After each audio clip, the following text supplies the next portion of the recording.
Iconic to Dungeons and Dragons in a way that is shared only with the beholder, the aberrant brain-eating Illithids have been challenging and terrifying players of the game since 1975. Commonly known as mind flayers, the Lovecraftian Illithids typically exist as extensions to an even worse, sinister intellect that dwells in the darkness, the Elder Brain. Welcome back to Legends and Lore. I'm Renazuo here with my fellow lore keeper Tom Sweeney, and today we're talking about the Illithids. And unlike races like the Drow, which have various derivatives across other fantasy games, Mind Flayers are one of a handful of monsters exclusive to Dungeons and Dragons, withheld from the open game license. They're also loathed by Sweeney. I hate them. They're the worst. I hate them. I hate them. I hate them. Yeah.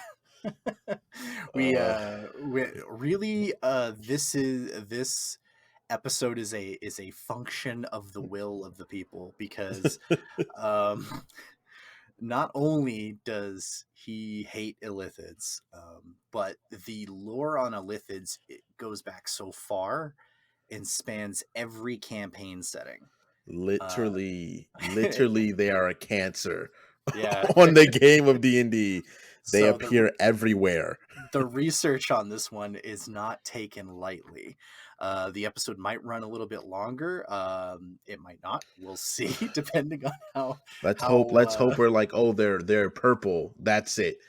I hate them. Yeah. Well, I mean, they're they can be purple, they can be gray, they can be blue, they can be kind of pinkish. I've seen a couple ones that are like a weird. I've seen black ones. I've seen like proper like ebony colored ones That sounds kind of with that badass. stupid mucusy gloss. Oh, Blech. I hate them. when You I was guys, when I was in high school, or not junior high, we dissected squid in science class, same. and I cannot, once you've handled those things, you have such a better idea of what it is that they're people are talking about when they say that, or when the book says, oh, the illithid has rubbery flesh. Blah. I just it just makes me queasy thinking about them. I Yeah. can't. I couldn't be okay in a world knowing that Illithids were real. I just have to say it. I couldn't sleep in a universe knowing they were real. It would just bother me so much. Yeah, yes, if I lived in any of the D&D worlds, because like by D&D lore, apparently they're super common, like throughout everywhere, throughout every. They exist in every. So relative, if I'm not mistaken, I could be wrong. I'm pretty sure you never really hear about lithids in Ravenloft. Even though I might be wrong, I might be an Illithid that is a king of a dread domain. That might be it, but I'm pretty sure lithids are everywhere. They're in Eberron, they're in Greyhawk, they're in Dragonlance. They're not in Dark Sun because no one wants Mm, anything. I don't. There's nothing in Dark Sun to take, you know. But yeah, there's two things that Dark Sun and Ravenloft have in common, which might be why we're not sure if they exist in either one. Is that a Lithid's form of travel is typically through Spelljammer, right? yeah, through spelljammers, through the phlogiston between the crystal spheres. Mm-hmm. Ravenloft is not a crystal sphere, and the Mm-hmm. one that Dark Sun is in is inaccessible. Was it So accessible?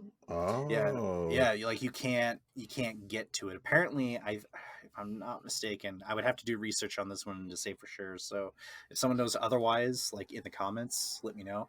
I think the door that goes to Dark Sun in the City of Doors in Sigil, I hmm, think the door that goes to Dark Sun is even broken. I think all forms of travel to and from Dark Sun are completely sealed off. You well, can't good, well, you can't good. go Keep there. Dark Sun where it is. Keep that setting away from. We're gonna do an episode on Dark Sun eventually, and if Oh you yeah. guys want depressing, that is the most depressing D&D setting ever. Like imagine Mad Max, but like remove all the charm and add Dungeons and Dragons and people Yeah. that defile the planet to get magic. It is Yeah. super not It's cool.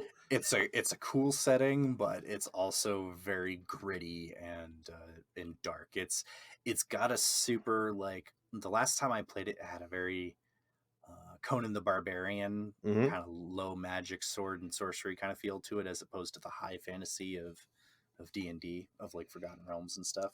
It is But bleak. Illithids can be found just about everywhere else. Ugh. They're on the taller side. They got a head of an octopus, 4 tentacles instead of the 8 that hang off of their face.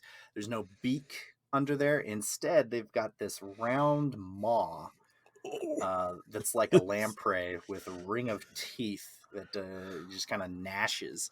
As we said, the flesh is soft and rubbery. If they're well fed, that's when they get that slimy mucus that Sweeney likes, that is just all over their skin, that just holds in their moisture or whatever it's supposed to do. It Um, it even though it they're it actually helps with their psionic abilities too. oh, A well fed Illithid, actually, the more slime it produces, the better it is able to use its psionic abilities. And yes, mhm, they are chocked full of psionic abilities, mhm. which makes them even cooler. Yeah, it's their primary offensive capability, because even though they're illustrated with like these clawed hands, their claws are actually like blunt and kind of soft. They're not good as weapons, not even probably like fingernails. They're just not very good for that. So all of their stuff is in their mind. The psionic abilities that they have depend from edition to edition, but I think in 5th edition they've got a pretty good spread of abilities at this point, Hmm. don't they? If I'm not mistaken, unanimously amongst Mind Flayers, they have their most famous ability, Mind Blast. That Mm-hmm. is their bread and butter. It's usually a save. They roll. If you fail, you take psychic damage and you are stunned. While you are stunned, they walk up to you and then they use their second most famous ability, that brain bite. They open up that disgusting maw and they just try to chomp out your brain. And if they kill you with that ability, you're gone. No resurrection, no nothing. They're eating your brain, taking your knowledge, and your character is Is gone. You vanished. just That's wipe it. your ass with your character sheet. It's gone. You gotta get wish spelled back. They've in addition to that, they they'll use their psionics to enthrall weaker minds, get themselves some slaves. They've got telepathy to communicate with, and then if they've really kind of taken time to hone the abilities, they can get like a whole like plethora of additional Yeah. psionic abilities. Yeah, if so there are stories of, within the Mind Flayer society, you're not supposed to be using magic. Mm, Magic is like banned, it's forbidden. yeah, What happens is, since Mind Flayers are so intelligent, they are amazing wizards. Like, it is insane when a Mind Flayer peeks into, like, let me just go into the more arcane side of stuff. They get excommunicated from their group. Obviously, they get kicked out of Elder Brain, or killed. But yeah, if they don't, if they live, they become very formidable fucking like casters, to the yeah. point that they're like they can combat a high level campaign with one mind flare. And they also are not it's not unheard of for a mind flare to become a lich as well. Yeah, the I've seen them called different things. They have the Elithalich and the Hmm. Alhoon, and Alhoon. I think the Alhoon is supposed to be like an imperfect Hmm. Elithalich, like it's a because they have inherent spell resistance. So if they try to become liches, their own spell resistance can kind of mess up the process, and then they become an Alhoon. But Alhoons are messed up too. Like they will mess you up. Most Illithids view magic as a inferior version of psionics, like a bastardized, watered down version of true power, which is psionics. So that's why they shun it. But some of the Illithids who dip into the arcane, they get results, man. They are they are proficient at hurting people. They are really, really good. They come with a bunch of other abilities, but since mind flares are usually and whatever canon they're in, they usually reside within the Underdark with the Drows and very other kinds of dark dwelling races. So they tend to have poor hearing, photosensitive eyes that are better for the dark. They also have infrared vision Hmm. and various other abilities that are meant for not really being in the sun. In fifth edition, I know that's no longer a problem. You have to worry about a mind flare in the middle of the day coming to kill you. But they You're are just out very to lunch and capable. he walks up to you like, "Oh, that's a big brain you got there." And you're just like, what? And then you're eating. That's it. Yeah. They are The very, very annoying. yeah, it used so it's supposed to be like their sense of sound was like they can tell what direction something is coming from pretty easily enough, but they're very bad at distinguishing different sounds from one another. So if you've Mm, got like a lot of sounds that like blend together, music doesn't really do it for them. They're just like that's noise. Like they yeah, I know in relative to 4E and 5E, they have true sight. I mm, think I don't know what I know. Well, in 4E, I think they have no, they had dark vision, I'm sure. mm, But in 5E, they also have, I'm pretty sure they also have dark vision as well. mm-hmm. I think it's the what you call the Illithids that has the true sight. Those ones you're not getting away from. You are just in trouble. Yeah, yeah, they're friggin' wild. I remember in second edition when we had the infrared and stuff like that. That was why they were photosensitive, was Hmm. because they see supposedly I think it's like two additional colors past red, Like, which would be infrared, and I'm not sure what's after infrared. I can't remember the scale, but they see all that stuff. So when you're on the surface, there's a lot more of it, and it's just too much for them to take in. It used to reduce their sight down to about 15 feet period, oh and wow, so using light spells on them and stuff like that was a good way to try and like if you knew you were going to fight an Illithid, usually you don't know it's coming, but if you knew you were going to go fight one, you could be like, all right, well, let's pack some extra stuff to try and like blind this motherfucker. And sometimes it works wow! and Bring that sometimes it back, doesn't. 5e. Bring that back. Return all that. We want all of that blinding Illithid energy back. Blind them, maim them, beat them, torch them, bring it all back. I hate them. Drag them through the streets. I would have no problem as a D&D person, a D&D liver in that world. I would have no problem killing an Illithid and putting its skeleton, putting it as a scarecrow in front of my house. I have no problem. They are the worst. You if you guys are gonna see, if you, once you guys play against them, you'll understand. Um, if you why my hatred and my loathsome feelings for a Lithid comes from a campaign I played with a friend, a very experienced dungeon master, very well understanding of how Lithid works, and we fought them alongside their best pets, intellect devourers, and we lost three people in the camp in that encounter. Whew. We had just entered their hive. We didn't even like get halfway through. We just entered. We fought like two quad. We fought like two of the weird Yeti things. Then we fought like one mind flare and two inductive hours, and it killed the ranger and the barbarian. Were gone. They were just no longer involved. So It. the last campaign where I fought one, it was a fifth edition game. Um, and basically we walked into this area, right? And it wasn't a good place for us to be. We were in like a choke point, and it was like three Illithids that popped up, and we were screwed. You know what I mean? And so I knew immediately we can't stand in that choke because that's mind blast territory right there. Because they can do it in a cone. We Mhm. come out of I come out of the choke. A bunch of my party members, I don't really know these people very well. They stayed in the choke and they all got mind blasted. So you're looking at stun, stun, stun, and that's just you can't do anything. You're screwed. And then they just lightly saddle up to you and start biting your brain. the That's it. only the only way we could keep them from getting devoured was I was playing a pyromancer. Mm. So I was able to cook up a wall of fire that was able to keep them from closing that distance immediately, to allow people to start making additional saves and stuff like that.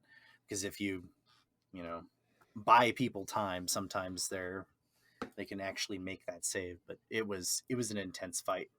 They are Um, really, really, really high level. Let's get into the origin of these wonderful these.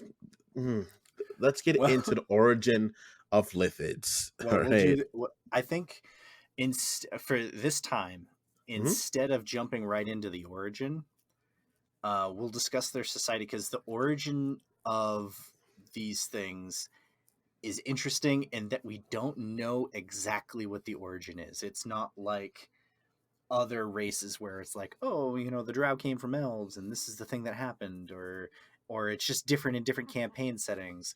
And we'll kind of like get into that. I want to save that because that's going to be our theory segment, because we're going to be able to go off on that for like a while. Normally we would Yeah. do origins and then discuss their society, but their society is homogenous across Yes. almost every campaign setting. There's usually no gender or sex between a Mhm. lithid. You're just a lithid. That's it. Yeah, and they view themselves basically as top of the food chain. We run this shit. We're destined to take over everything. Our empire will rise, and everyone else is their food, their labor, or their vessels for new mind flares. Their egg laying places. I They're don't tadpole holders, pretty much. They know. are the Mind Flayer are a race that they usually have no sense of gratitude for lower races. They view themselves as the tippity tippity top of the food chain. They have they actually tend to work with drow. If anyone they work with, they usually work with drow, with them both common during the Underdark. They come from societies that are led by one main overlord, the Elder Brain, Mhm. which is the central computer, pretty much, that sends all the message and information out to every single Elder Brain, Mind Flare, Intellect Devourer in the general area, to pretty much keep the things moving relatively smoothly. Yeah, and the cool thing about the Elder Brain, and I think it's kind of cool, is that I think calling them a central computer is pretty accurate, because Illithids don't keep their history and their knowledge in a written form. They have a written language, but it's imbued with like this psionic energy that only Illithids can read. But that's not how they record their history and their knowledge. It's in the Elder Brain. When a mind flare dies, eventually, when it dies, the brain is turned over to the Elder Brain, which is a big, massive brain tissue with I don't know, like a maw or something like that. Hmm. And the Elder Brain eats all of the brains of the Illithids that pass, and absorbs all of the accumulated knowledge that individual had.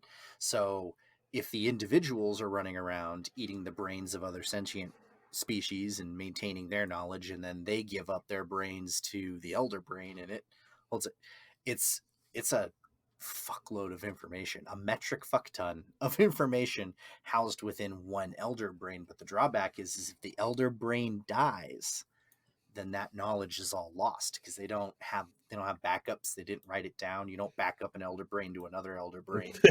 It's just gone. The cool thing, though, I'll give one cool thing. All right.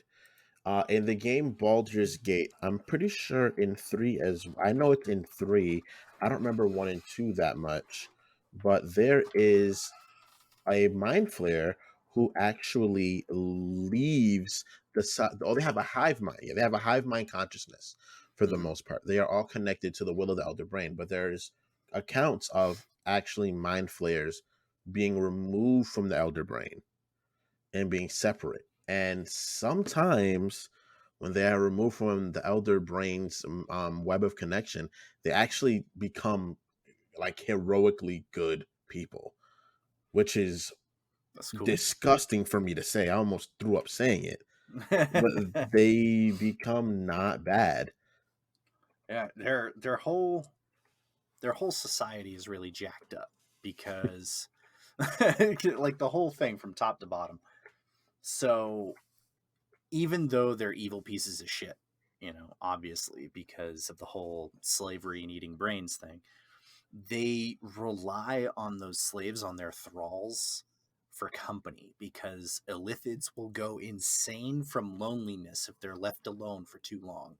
Hmm. And it's not even that long that it takes. They'll start going crazy after like a few months, a year, and they'll just start going batty. So every Illithid tends to have to walk around with at least one thrall on hand. But the ones that are like the healthiest tend to have a bunch of them, and their thralls, they try not to eat prized thralls, but it's not like a recognition of equality. It's like you not eating your own cat. Yeah, If you were out in the wild it's so and you were terrible. starving and there was just a dog or a cat out there, you might just eat a random dog or cat. But if it's your dog or cat, you'd probably do everything you could to not eat that dog or cat. It's kind of that sort of relationship, which is fucked up. And they have this sort of odd sense of gratitude towards those thralls, but at the same time, they consider every race should be grateful to them for deeming their brains good enough to be eaten. Yeah, they believe Like that is a blessing that you yeah, do respect, and that is the beginning of one of the reasons why I hate them. They are known throughout. So, Lithids, unlike other races who are native relatively to the worlds, Lithids are more or less a D&D spacefaring species, which you would say. You'd agree with that, right? yeah. Like they're spacefaring. So they are not from, let's say, like the shifter race is from Eberron. That's where they're native to.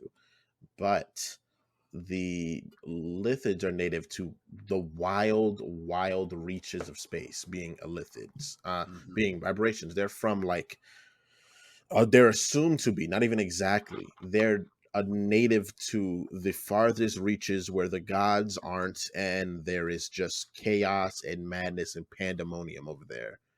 And out of that pops the lithids in idea. And Hmm. they actually have a very rich history with another.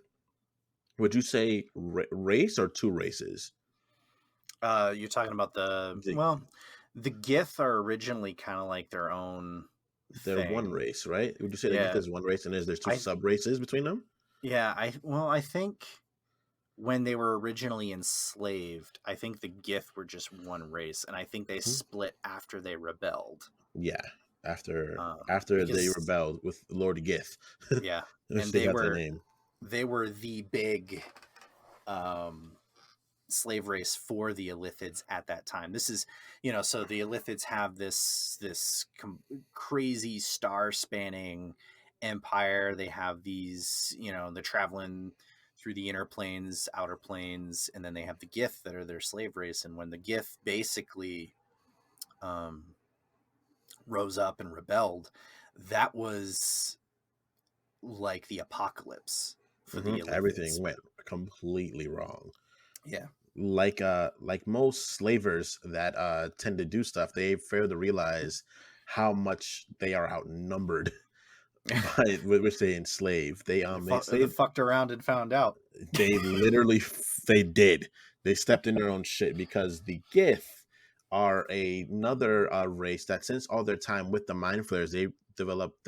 Now Gith are said to have several origins. People believe that they are actually a group of out wild space elves. Some people believe that that might be what they are, but they were the ones who rebelled from the Gith, and then they went on a war path, just They just slaughtering hunting them down, at all of annihilating them. them, destroying their ships.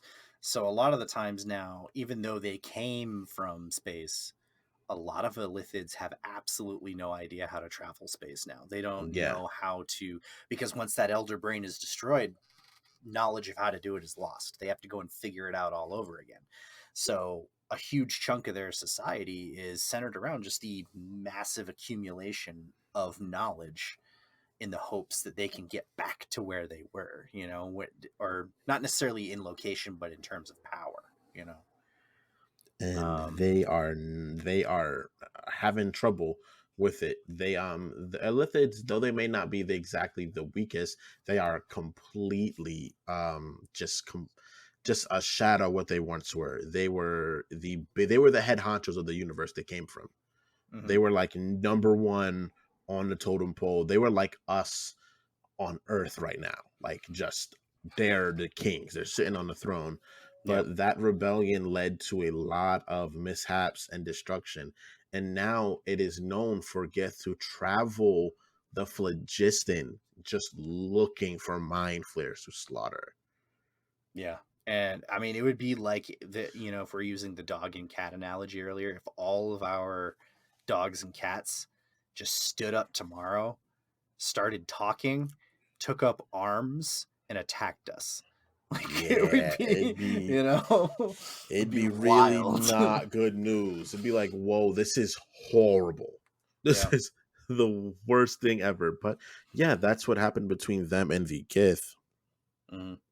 The Um, mm, as a whole, this sort of overthrow, it preoccupies a huge chunk of their society because Illithids don't pursue things for individual gratification. They're every single member that is linked in with an elder brain. We're not talking about the guys who are kind of like on the outside being wizards or whatever. Anyone who's in with the communities within the colonies and stuff that have an elder brain, they're all working to build that knowledge base and further the species. They'll compete with each other, but they still have a sense of kind of like a single identity almost, and they don't pursue things for their own gratification. Almost their emotional experience is almost entirely negative.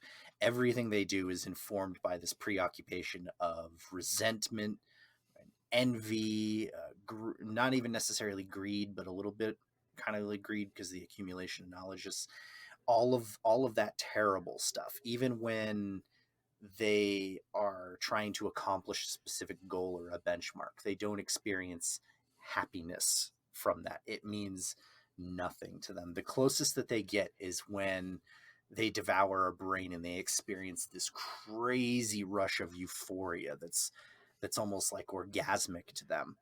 And some of them will sit there, if they have a ready source, they'll just eat and eat and eat and eat because they only experience those positive things in that moment. And the smarter someone is, the more creative they are, the more intellectually gifted or unique a person is, the better the flavor and the better experience is for them. But they can't create those experiences for themselves. They have to borrow them from other people. yeah, so they suck. Overall, Lithids, worst thing ever. You should want them all dead. You should attack them with extreme prejudice when you encounter them Mm-hmm. in the game.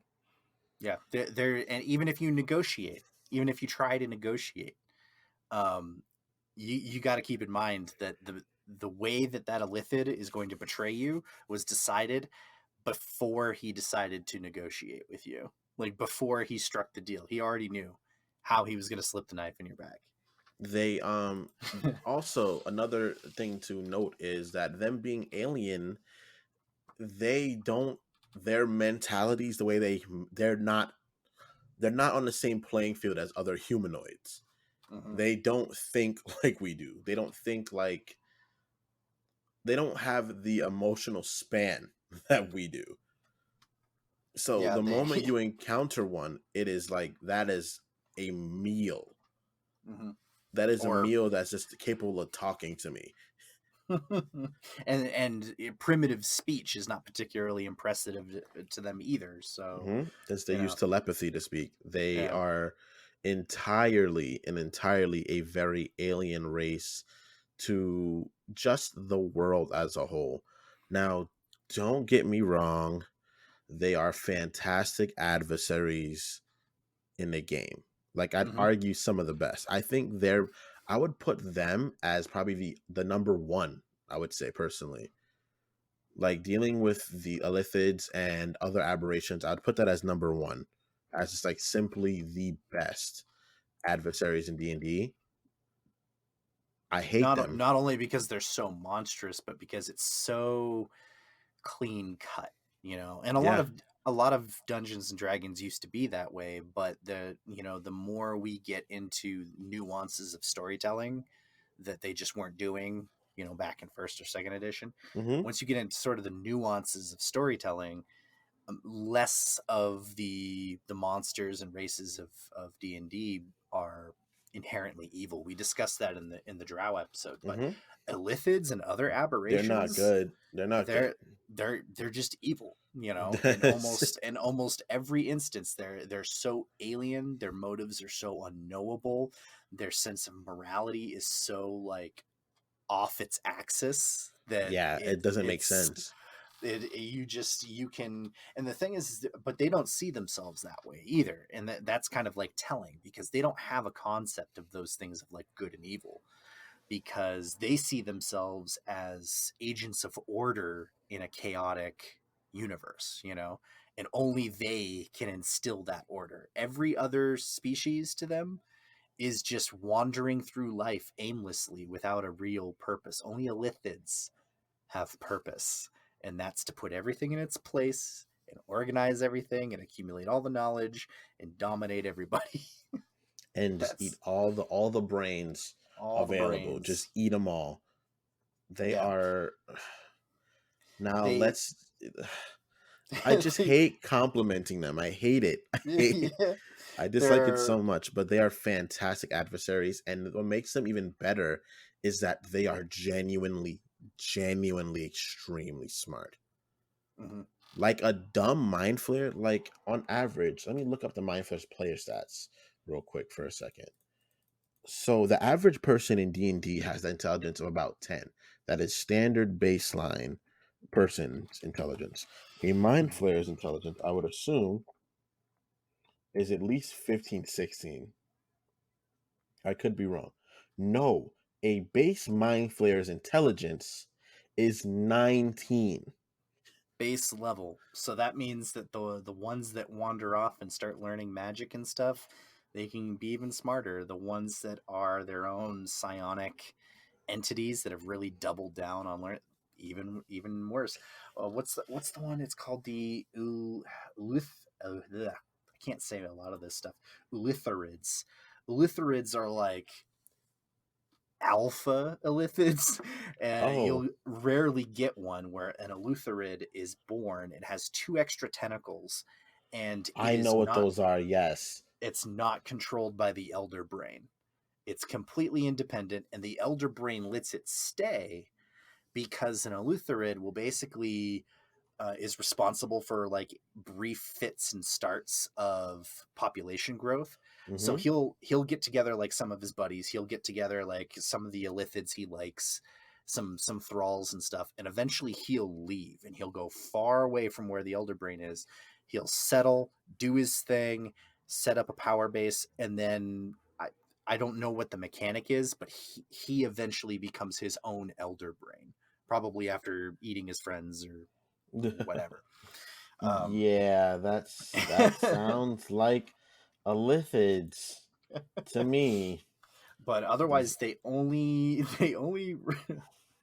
only reproduce once or twice in their entire lives. I'm not sure how long they live. I want to say it's a long time, but I don't remember I feel actually. like everything outlives humans relatively in the world Yeah, of Dungeons and Dragons, except for orcs and goblins. yeah. But A lot of the goblinoid ones, the Kenku, I think, don't live for very long. oh, the average lifespan of a lithid is 125 years old. That's better than a human, but not so much that it's like That's not elf and dwarf territory where it's like centuries. yeah. But because they pass on their knowledge to the elder brain, it's like, are you really getting rid of the Illithid when it dies? Really? The Yeah, so cool. that and it's weird because this whole like passing on of knowledge and consuming and all that other stuff, that's their form of immortality. That Mm-hmm. So for humans in D&D, they die, they go on to an afterlife. They're based off their alignment or whatever god they worshipped. Worshipping deities is not common with Illithids because for them, they're familiar with the outer planes. Worshipping entities that come from the outer planes is usually silly to them. And when they die, they're like, no, we don't go to an outer plane. We rejoin our own by going into the elder brain, Mm-hmm. and then we're preserved forever, assuming, someone doesn't come along and squish the elder brain. So it's weird. Their whole life cycle is weird because they only breed once or twice in their entire life. They do the tadpole thing. Yes, we Let's didn't get into the wonderful way that mind flayers reproduce. A little process called ceremorphosis. uh, Which would you like to do the honors of explaining this beautiful, beautiful creation of life? so, yeah, so they lay little jelly-like eggs that spawn little tadpole-looking things, and the tadpoles get dropped into the tank. It's a briny tank where the elder brain is, and they're kept there for 10 years. During that 10 years, the elder brain can eat them as a snack, or they can eat each other. Anything that's left after that 10-year period is plucked out and placed into another humanoid, and the tadpole burrows into its head, eats the brain, absorbs all the knowledge, and then changes the body into a new mind flare. And that's where you get new mind flares. They don't have male or female anything. They just bleh, I'm a hermaphrodite. I spit out eggs, tadpoles, and then it goes into a person. And I mean, all of the, not all of, a lot of the variants for Illithids come from Illithids experimenting with tadpoles and putting them into non-humanoid creatures to Mm-hmm. see what happens. And And there are some oh fucked up man, ones. here are some doozies. So what happens is Illithids, when it comes to elves, humans, orcs, and I think that those are the main ones, Hmm. those races become standard mind flayers. Hmm. But if you put a mind flare inside of, or you put Efflin inside of a gnome, it becomes a little ceramorph gnome. It's a tiny little mind flare. They're kind of adorable in a very disgusting, you're an abomination way. I gotta The look this same thing up. the same thing happens when they're placed in the bodies of uh he looks he looks like a they look chibi silly. Illithid They look silly. They look so with his little ray gun. gross. That's funny. There are also variations when they're put inside the bodies of, I think dwarves also. Dwarves become standard mind flayers as well. But when they're put inside the body of lizard folks, they become this disgusting lizard folk with tentacles and a maw. And it is just woefully unsettling to look at. What I don't even know how to pronounce that one. It is it is really Zakandi, it's Zakandi, Disgandis. Zagandi, Zagandi. Yes. Yeah, They they're also pretty known messed up. they look so disgusting. Yeah, they're basically green Illithids with scales and a tail. They got kind of like a more Cthulhu way about them, actually. They do. Like They look more more so than standard Illithids. Yeah, Lovecraftian. yeah. Now, there's also ideas of people creating, putting tadpoles with in vampires. That is a thing. That is not a lie. Illithids would capture vampires, and if anyone knows anything about vampires in the world of Forgotten Realm, that's not easy. It's not Yeah, easy to take down a vampire, and then put one into a vampire. and they Yeah, become vampire mind flayers, and I they are I remember in dread. one edition. I don't remember which one it was. The explanation was, um, they'd put the tadpole into someone that they knew was going to get turned. You know, Mm, so the transformation would start, and then the vampire would turn a person, and the transformation would complete after the vampirism. But I don't remember which one of that is. But Either way, vampire ones are fucked up. Then they also have versions of them where they're put inside of golems. So to put a mind flare inside the body of a little tadpole inside the body of a flesh golem, it turns into a golem version of an Illithid, which is just a Is that nightmare. the brain golem or is that Yes, it's the brain uh, golem. ugh. It's just a nightmare. It's my a walking nightmare. my favorite Ceramorph variation is the Mind Witness, The mind which witness. is the one that they put into beholders, and that one is crazy. Like, because it's like you think immediately like, oh, this is going to be so powerful, but it's not powerful in the way that you think. Like, it obviously, when you fight it, it has beholder abilities, it has illithid abilities, but it's more like a lot of things when you combine them, they're greater than the sum of their parts. Hmm.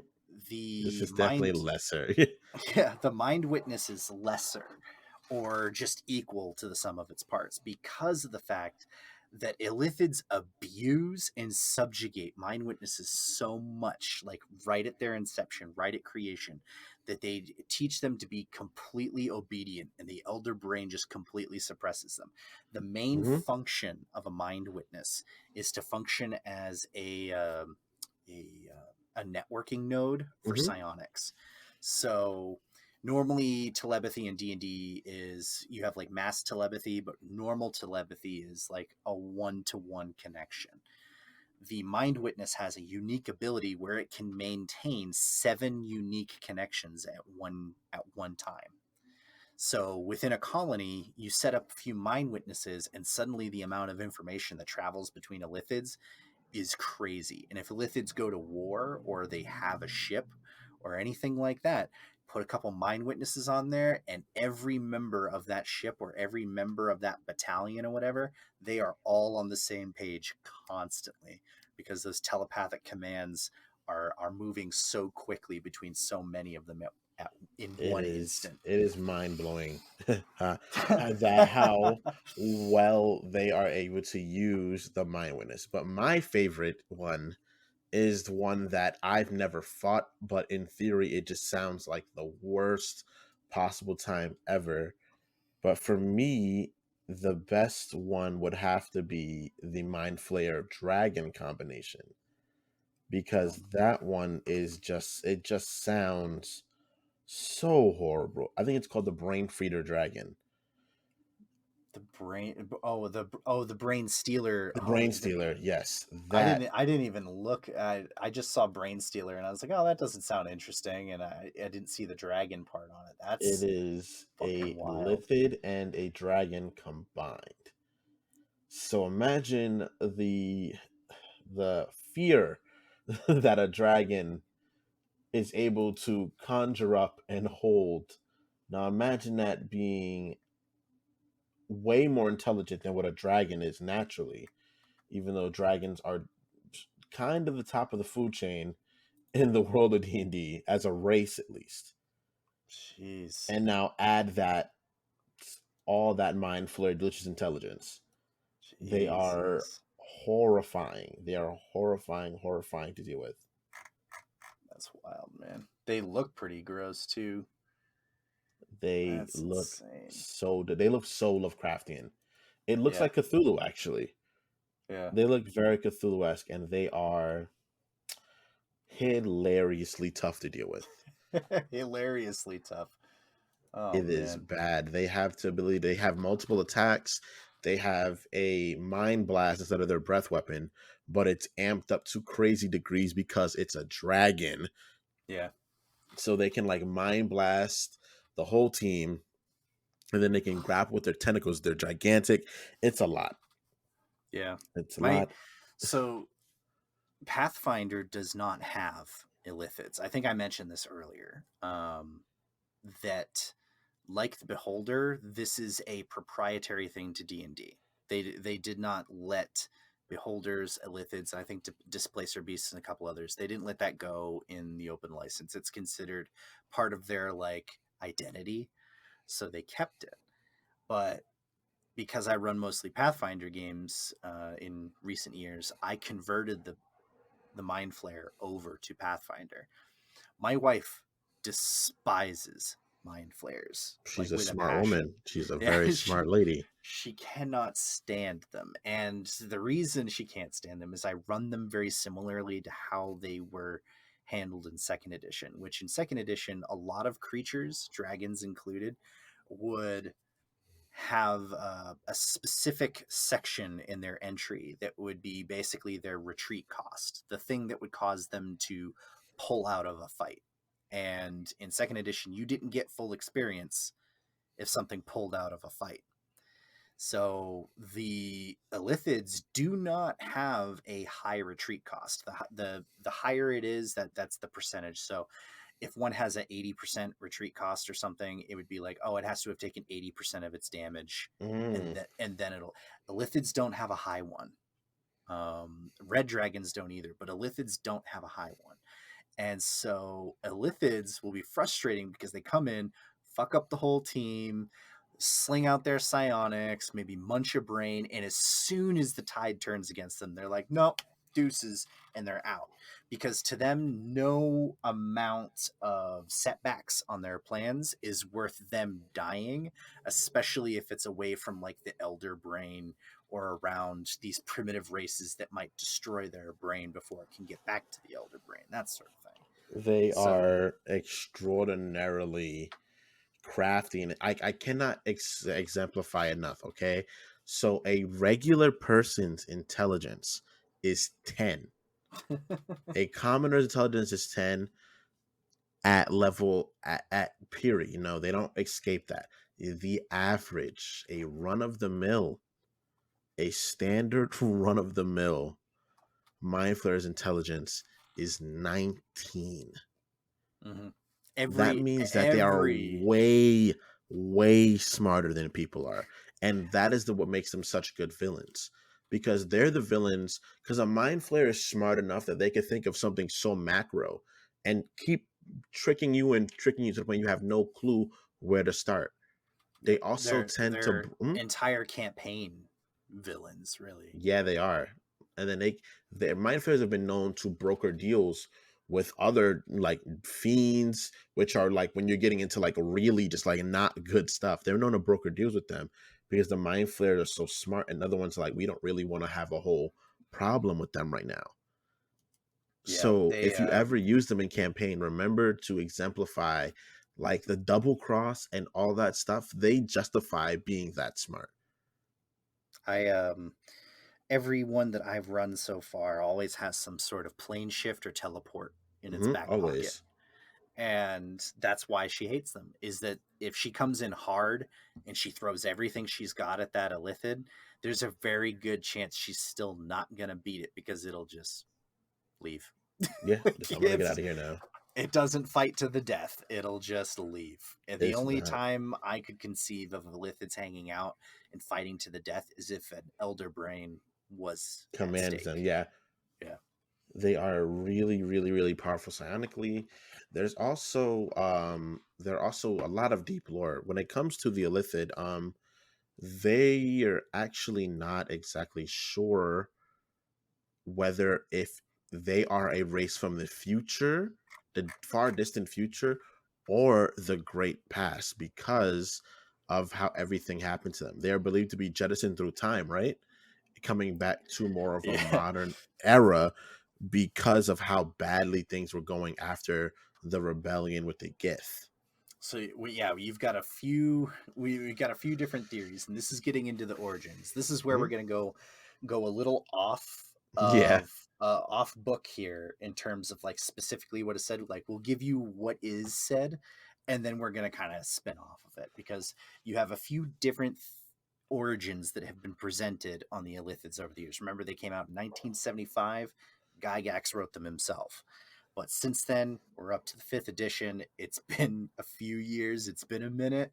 So they're considered to be older than just about every other race. They're usually considered to be prehistoric in nature. Hmm. Now, one of the reasons why they're considered to maybe be from the future Hmm. is because aboleths don't remember them. Aboleths Exactly. are another aberration, and they have Fa- genetic memory. So every aboleth that spawns another aboleth has all of the memories of every aboleth that came before it in its line.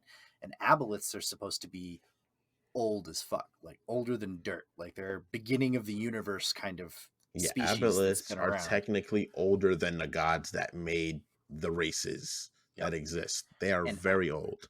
aboleths don't remember them from before. They remember them now, like, oh yeah, they showed up one day, but they don't remember them from before that. And if no aboleth remembers where you came from, that's kind of telling, you know. That's saying a lot. So another one is that they're from the far realm, which is the one you were referring to earlier, which Hmm. is, if you, the cosmology of D&D is you have the material plane. Wrapped around that is the ethereal and elemental planes. Wrapped around that, you've got the astral plane. Within the astral plane, you've got the outer planes. And then outside of all of that is just outside of existence. And that's the far plane. That's Yes. one of the possible places that they could come from. Yeah, it's potentially outside of, so it's so weird to think about it. But what happens is D&D's worlds are like, imagine a constellation, right?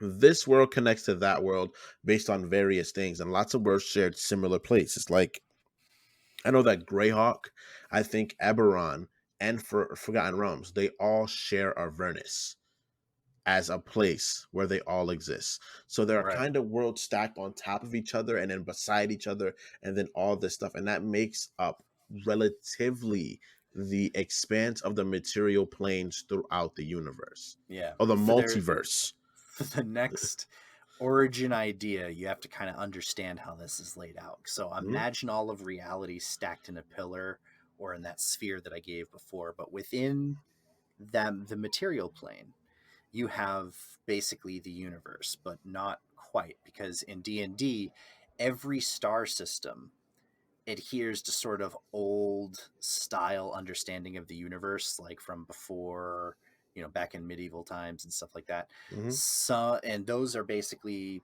a star system is a crystal sphere. A sun is distinct from a star, and a sun is what we think of as the sun, but the Mhm. things you see in the sky that are stars are not distant suns. They're shit that's on the inside of the crystal sphere, because how it would work for us in the solar system, you would travel out past Pluto, and then after you got to 2 times the distance of Pluto's orbit, you would run smack into a physical object that Literally stops a you from wall, leaving. a literal wall that you can't leave through unless someone opens a portal, or somehow a portal opens up. Either a god is like, "Hey, welcome inside," or "Get on out of here," or Okay, we'll you kick you out. use some sort of magic, which is really hard to use outside of off planets, and get Yeah. inside. It's literally a physical wall of existence preventing travel relatively And between, if because you every can, god is like, no, this is our playground. yeah, You this is guys stay over our there. place. You're here for us. And if you can get through that wall, you then are cast into a massive semi-liquid, semi-gas medium called the phlogiston. Hmm. And within the phlogiston, other crystal spheres float. That's where they are. That's how you get to these other star systems as we would consider them. So to get to Andromeda, you would have to leave the solar crystal sphere, break out of the barrier, travel through this phlogiston, and then break through another barrier to get into the Andromeda space of that crystal sphere. And that's how they refer to them. So Greyhawk, Dragonlance, and Forgotten Realms exist in a triad Hmm. of crystal spheres that are very close to one another. But the phlogiston, because it's a liquid gas thing that's also very flammable, um, has a flow to it. It moves in a certain direction, and we're kind of going down a rabbit hole. But it's important. This shit's important. You got to know it so that you know what the hell we're talking about. So they exist in this triad. To go from each one of them has their own name. You got gray space, Kryn space, and realm space. And because of how it flows, realm space and gray space, which is Greyhawk and Forgotten Realms, you can get to them from each other. You cannot get to Dragonlance from Forgotten Realms, but Dragonlance can go to Forgotten Realms. So it's a one-way trip. And then um, Dragonlance can't go to Greyhawk, but Greyhawk can go to Dragonlance, another one-way trip. Hmm. So it's like if you wanted to get to Dragonlance from Forgotten Realms, you would have to break out of the crystal sphere, get into the gray space crystal sphere, break through that one, back out into the phlogiston, and then get to Dragonlance Kryn space that way. Now, all that being said, those are relatively close together. You go way out into fucking bumfuck nowhere on a cosmological Way. scale, and you get to cluster space, or call it's always otherwise called the Astramundi cluster. And the final theory is that Illithids are from that crystal sphere, that far away, and they're either cursed humans or mutated humans or something, but they came from there. There's a module in old D&D where you could like, I can't remember if it was a module. I think it was actually an article in Dragon or Dungeon magazine, and it was basically done from like the point of view of like these people who were observing this planet. Supposedly the planet that they would have come from, if this is the theory you go with, is completely barren of sentient life. Nothing there. There's nothing there at all. And so that would explain why they had to leave. But the fact that they made that trip Is is unbelievable. It's is just insane. insane. Now, which one of the theories do you like? I don't know. I don't know where to start. There's so many that could be. It's like all of these Because sound pretty good. now one of the reasons why Illithids are so wild in terms of this is that the Mind Flayer timeline is not like a human timeline. Humans, elves, dwarves, in all of the different campaign settings of D&D are they have different histories. We discussed that in the Drow episode. Actually, Drow are Hmm. totally different depending on where you go. Illithids are the same because of that cosmological explanation that I just gave you. They came from a single place that sits outside of the of where all of the other D&D settings are from. So for them, their timeline is coming in from outside of all these campaign settings, and then they split off and proliferate across all those crystal spheres, but have knowledge of them. They can travel between them. They can do all these things. So their history for them includes all of the other histories, but for them is linear. You know, they understand the other campaign settings almost the way that the reader does, in the sense that they know these are separate worlds that have separate rules and separate everything, but to them it's just a matter of eating enough to be able to master it all. It's so mind blowing. That is why. These are the reasons why I can't stand them. And then if you play the Eberron settings with all of the other sort of Dalquar and other aberrations, there are pretty much super mind flare people that are just, it's just, it never ends with them. Yeah, There's always it's something else. at one point in this, so it's weird to think of their timeline, because their timeline is like that, where they span. Now they refer to their timeline, to their history, as ancient history. But if you were to use the future thing, right, Hmm. to them, by their reckoning of time, their timeline, that's their past, but it's our future Yes. that they came back from. So for them, it's ancient, but for us, it's not. Now, one of the things that I've seen, which I kind of like, I don't know if I would use it. I do think it's cool though, is that because they see themselves as agents of order against chaos, um, and entropy and all this other shit. One of the things I saw was that at the end of time, the Illithid Empire is at its height or whatever. Yeah. And then they start seeing like the heat death of the universe. Everything is dying. Chaos is winning. And they get it in their head that if they just got a head start on their great work, they would have been able to pull it off.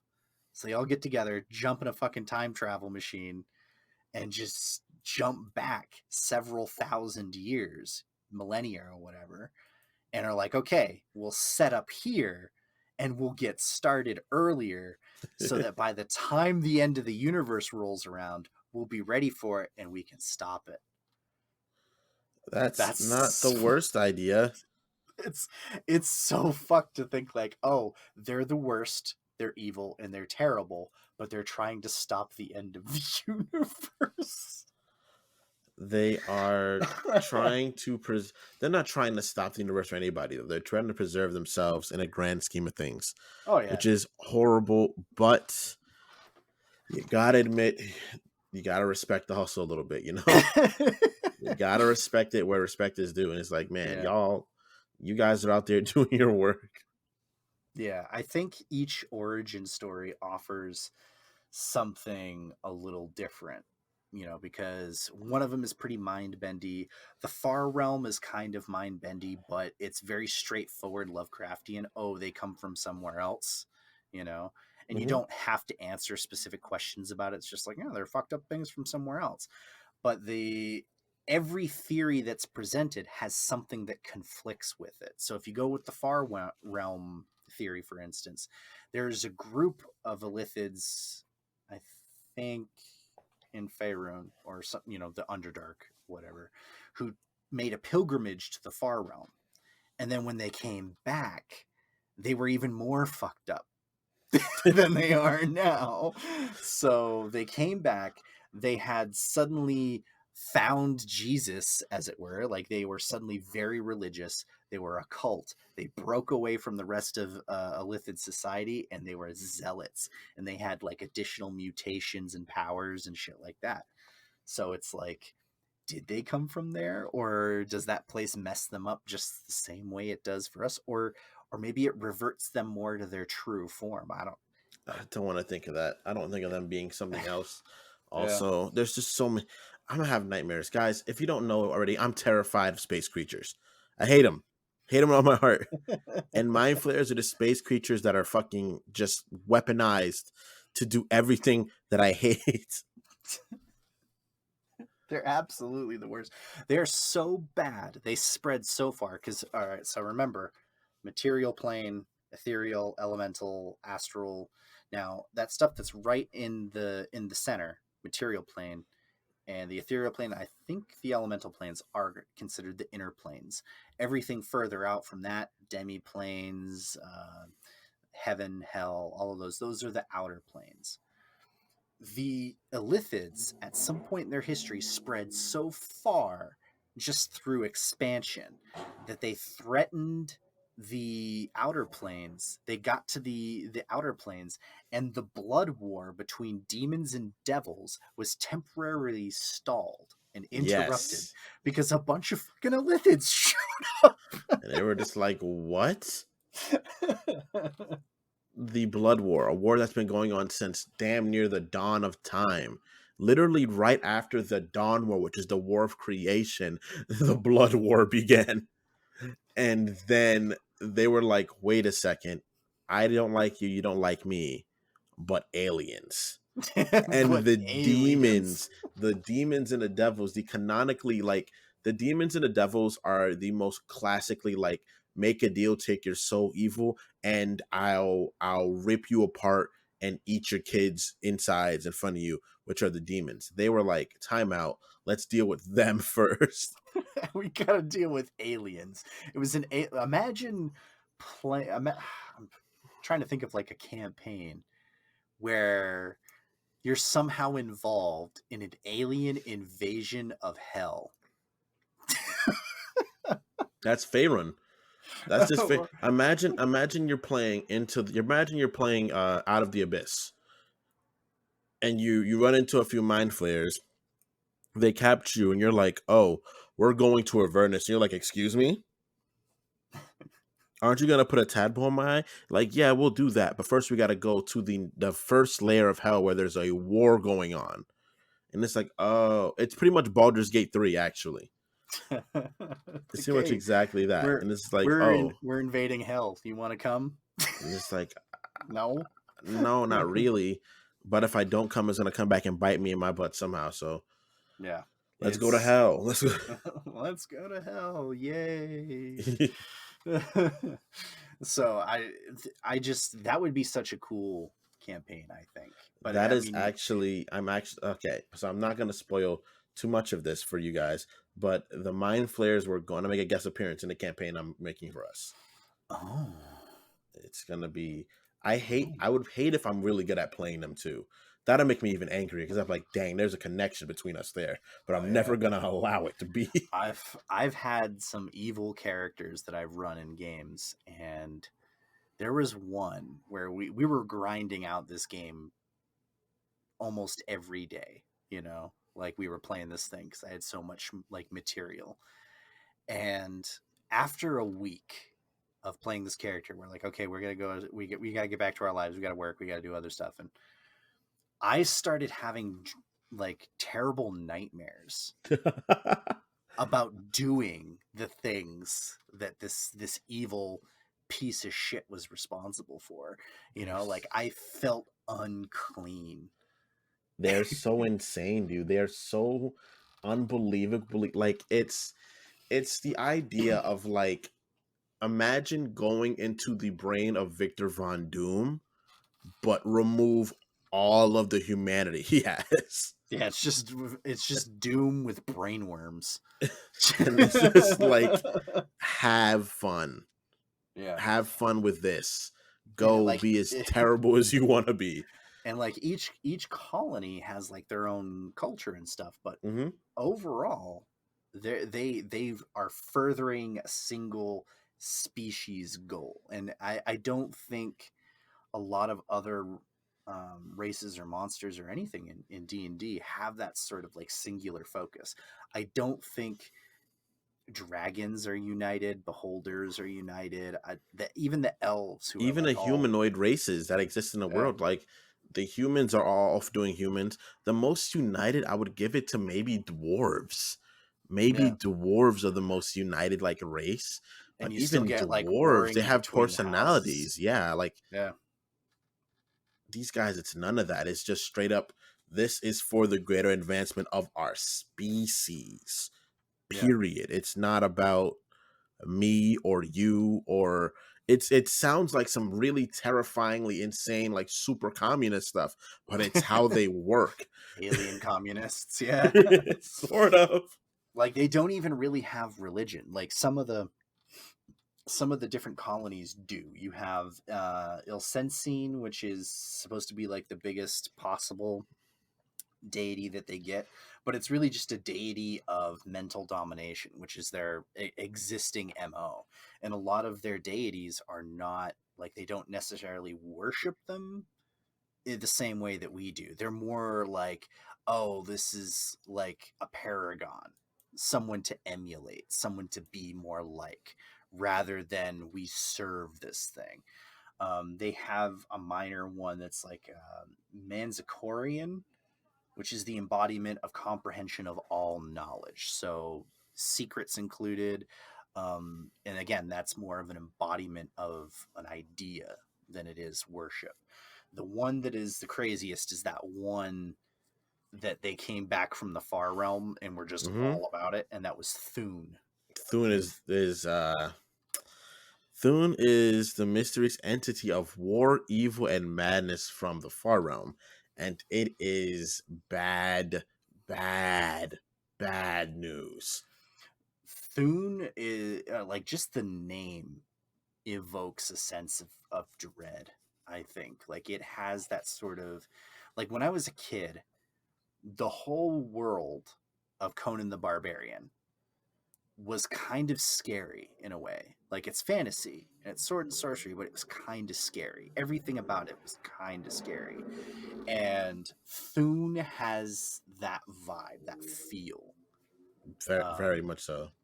that it comes from this place, this place outside, and it has a will, and it's almost like it's an elder brain of its own, because when these guys come back, they don't give a shit what the elder brain has to say. They don't care.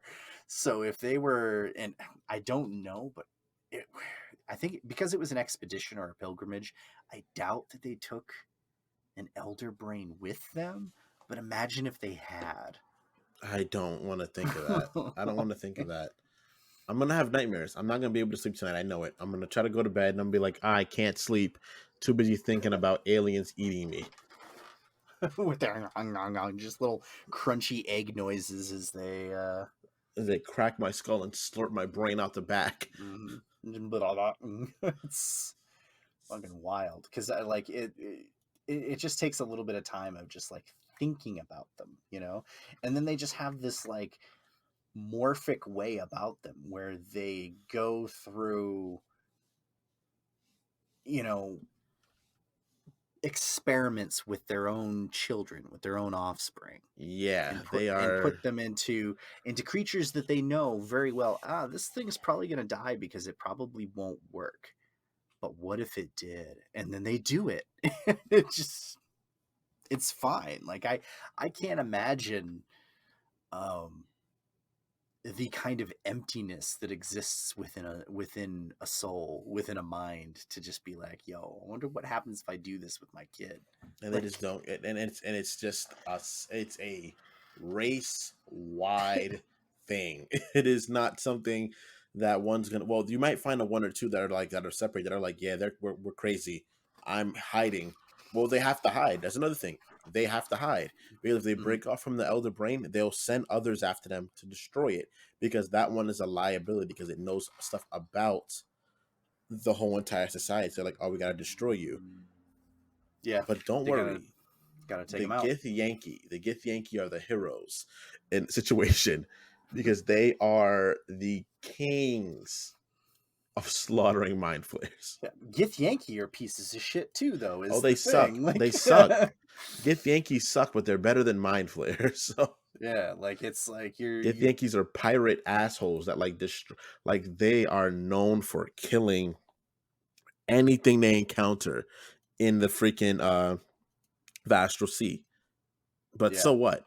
but so, I mean, you kind of want that when it's coming to mind flayers. It's what exactly. now. One of the things about mind flayers is that once we started digging into the research of mind flayers, we realized like how intrinsically connected they are to so many other concepts within Dungeons and Dragons, not just in an individual campaign setting, like we said, but all of it. All of it. The cosmology, good and evil, where the worlds are situated, how the planes function, all of that stuff. And I would like to know if you guys have gotten to this point, listening to us go on and on. I want to know in the comments. I don't necessarily want to put out a poll with all the possible options because then you're just going to split people's attention so many different ways. But I do want to see in the comments if we talked about something in this episode that seemed like, oh man, I want to hear about that. You want to hear about the crystal spheres? Cool. You want to hear about Dark Sun? You want to hear about Dragonlance? You want to hear about the Phlogiston or any of that stuff that really could be an episode on its own? The Gith Yankee, the Gith, how they split into the Gith Yankee and the Gith Azari. These are all on the table. I Mm-hmm, just want to I totally. just want to see it in the comments of things, and if someone suggests it, upvote it, like it, whatever the mechanic is, and then that will give us kind of a direction of where we're going to go, because episodes like this one that are just tied into those things, it would really suck if we had to explain it again as part of a separate episode of someone else's spotlight. With Illithids, it makes sense because, like we said, their timeline extends across all of that stuff. Their Mm-hmm. tentacles, as it were, reach Ew. out and just kind of, Ew. like the mind flare in Stranger Things. It's just this massive set of tentacles that wraps around everything. Yeah, it's And expansive. Yeah. So they're a good race for discussing this stuff. But as Yes. far as that stuff goes, like everything we've mentioned can and should be an episode of its own. We just need to know which direction to go in with Totally. it. So, with that being said, I think we've said just about everything we can about the Illithids without going into circles on how disgusting and terrible they are. Yeah. I think just about. I can't think of anything else that we may have left out. If again, there that's what the comment section is for. Let us know. I'm sure that any other Illithid stuff could be its own episode. I know Sween would love to come back to the Illithids and just Yeah, dude. I'll come back and live the. I would love to do it if they talk about how I could talk about the Gith and how they meticulously make them not around anymore. I would love that. the eradication of the mind flayers. Yeah. It's one day we'll achieve it. One day. Yeah. So, do you have anything else that you want to add in um closing? in closing, no, not really. First and foremost, thank you guys for tuning in. We are just starting this out, but we're getting a lot of support that's making us very happy and is giving us Mm-hmm. more motivation to continue to put these things up. So don't forget to like, comment, subscribe, share with a friend, and tune in to the next episode. Yep, we can be found we can be found on Twitter. We have YouTube. We have Spotify. We're going to be doing Hmm. some other stuff soon. We're all Legends and Lore. I think the Twitter is at Legends and Lore PC for podcast, but everything else I think it's Legends and Lore. So check us out. Look at some of the old episodes that we've got. We want to be improving this every time we do an episode. Yep, yep. So the next time we see you, hopefully we'll have something else for you that you find interesting, and we will see you then. All right. Later, guys. Take care and stay safe.